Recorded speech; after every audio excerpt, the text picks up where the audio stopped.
I'm optimistic that the diversity in the industries here will create a strong and positive future.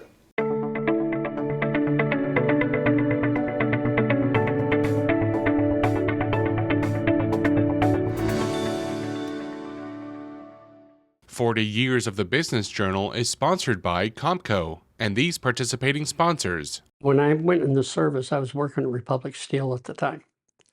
And I wanted to go back to school.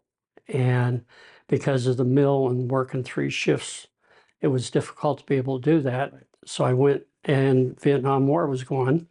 So I decided I'd go into the service, and I decided to go into the Air Force because I felt I could get more training in specific advanced skills, technical skills.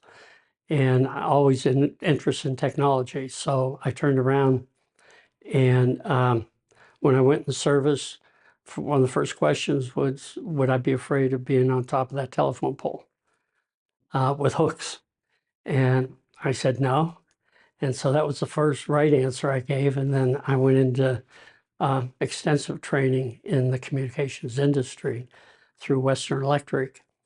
And that was the start of it. So I was 20 years old, and I've been involved in technology through today. I'm still involved in it. When I was a plant manager and then general manager, I started to get involved within the communities in which I had responsibility for, and got involved with the Red Cross, United Way, Chambers of Commerce, Manufacturers Association, and quite a few others. And I always believed that if I was going to be involved in something, I might as well. I don't want to just build a resume that I belong to something. I actually participated, was nominated to executive committees, treasurer, chairman, those types of positions. And so I got heavily involved in that. And then when I was leaving Sprint in 97, I was approached by the chairman of the Youngstown Warren Regional Chamber and was asked if I would consider being the president of the organization. I got a call during the week one day from Rudy Schlaze, who was the Packard Electric general manager. And we had breakfast at the Delphi Packard plant on a Saturday.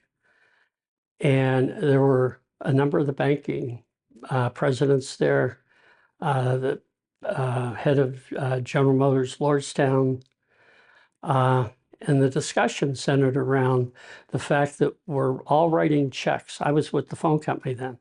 We're all writing checks to these organizations, and the return on it is minimal because of the division of the dollar.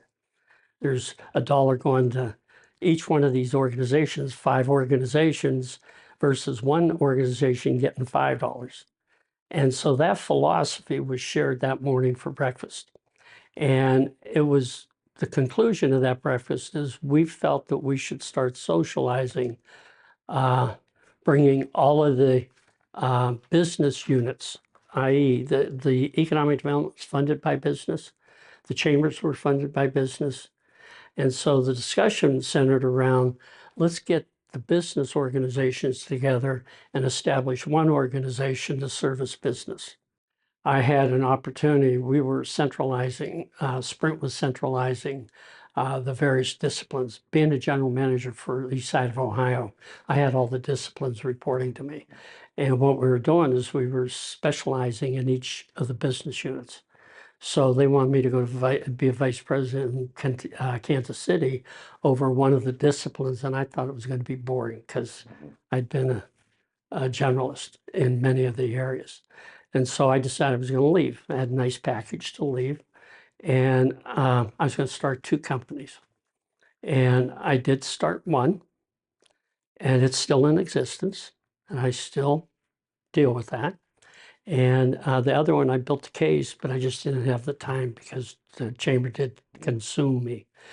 But I was ready to go do those businesses. And when I was approached, I thought about it, and I actually felt a little bit of responsibility to the organization.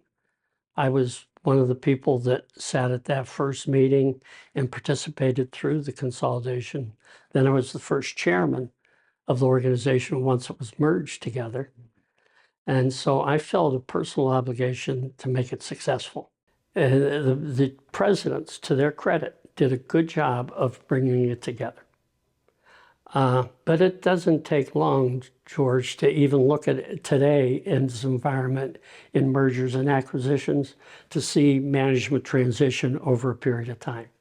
That always happens. It's not once in a while. I'm old enough to know it always happens. And what happened is after the first few years, I think it was probably 3 or 4, they got stable, that they were standing, but there were a lot of challenges yet. And so the changes start taking place then. And at that time, as the management changes were taking place and the board was dealing with that, is when they approached me and asked me, because I was leaving Sprint, if I would consider going in to run it. We're not unlike any other community. We often think we are so unique, but we're not. We've seen the sprawl from the center of the cities. Every city has shrunk in the northeastern Ohio. We're no different. I think our area is cleaner. I know the pollution is far less. God bless the steel mills. They gave us hundreds of 100,000 jobs, but the fact is we had a lot of pollution. We don't have that pollution. Our water was polluted. It's less polluted. Quality of life, I think, has improved. Our diversification of industry has significantly changed. Nothing against unions, but if you look at union environment 40 years ago to today, huge difference. Belarec, non-union. So the battery plant now is union, but was non-union when it was established. Aluminum industry in this market was, I was going to say I believe all of it was union. Today, very little of it's union. So that workforce has changed a lot too. I'm very disappointed in the outcome of the community college because, and I've mentioned it since I've left the chamber, 70 to 80% of the population doesn't need a bachelor's degree. They need a skilled trade. They need advanced education, meaning beyond high school. And we are the largest population in Ohio that now does not have a community college again. Our schools, not only Youngstown, Warren's done a fairly good job of improving, but Youngstown is still in unacceptable situation. They're failing the youth. And if you look at all of Ohio, all 8 metro areas, they are all failing. And we have 20% of our workforce coming from those metropolitan areas. And they're not educated. Now, education was a major focus of yours as chamber president. I want to say that one of the things you were championing was consolidation of the school districts. Consolidation of the administration. Administration. Keep the Girard, keep the Canfield, keep the Poland, principal down. Don't change it. But we have, if I remember my numbers right, there's 14 superintendents in Mahoning County and 20 in Trumbull. And we have a population shrinking and our costs going up per pupil and our outcome is not acceptable. So I'm just telling you the facts. You can process them whatever way you want, but I say that's a failing system. And my goal was to get one administrator. I used to use the example, George, from Ashtabula through Columbiana. At the time, I believe the number was right around 100,000 students for those 4 counties. And there were 45 superintendents.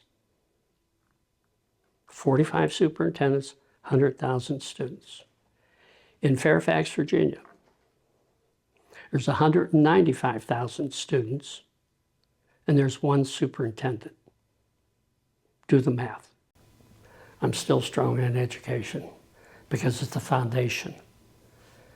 And now, I can't tell you how many times the state has changed the standards for testing to accommodate the pressure of the professionals in that industry.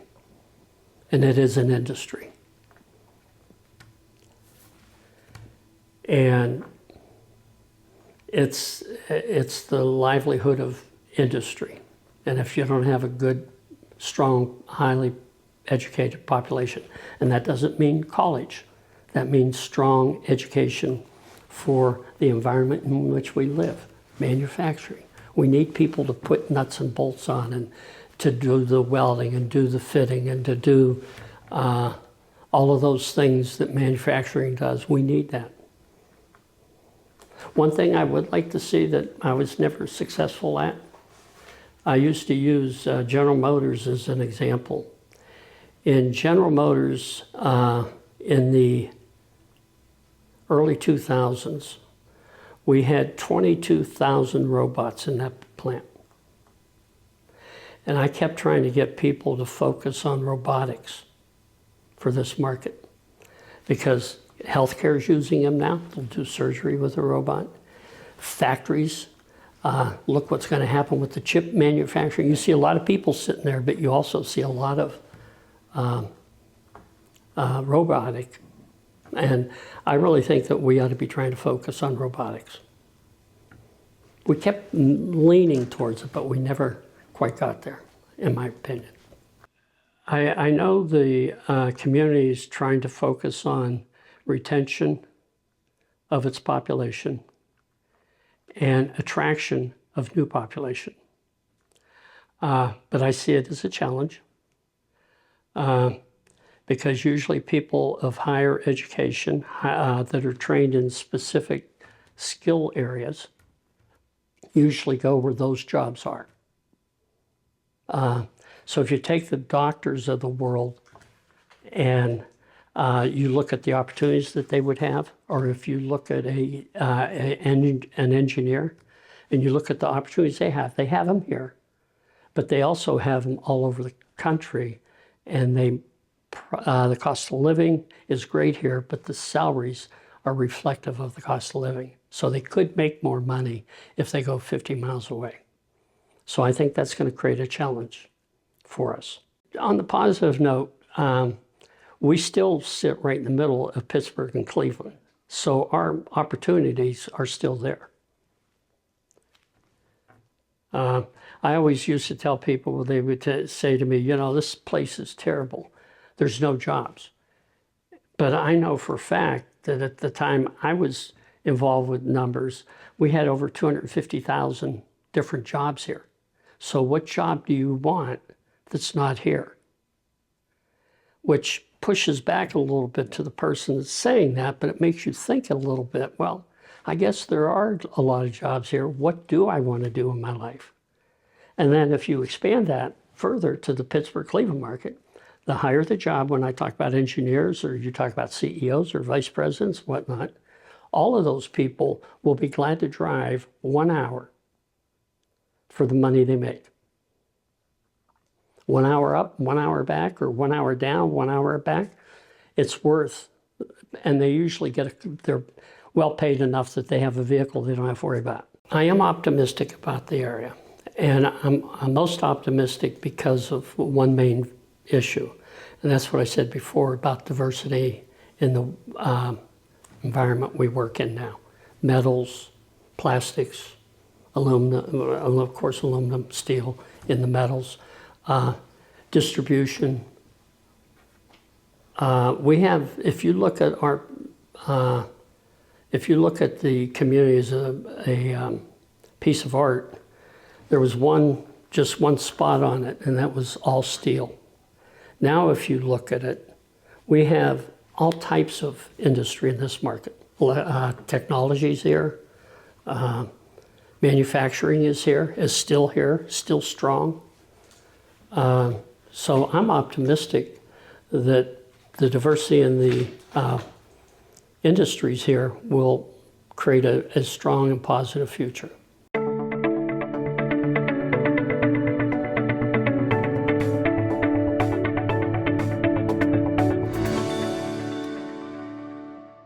"40 Years of the Business Journal" is sponsored by COMCO and these participating sponsors.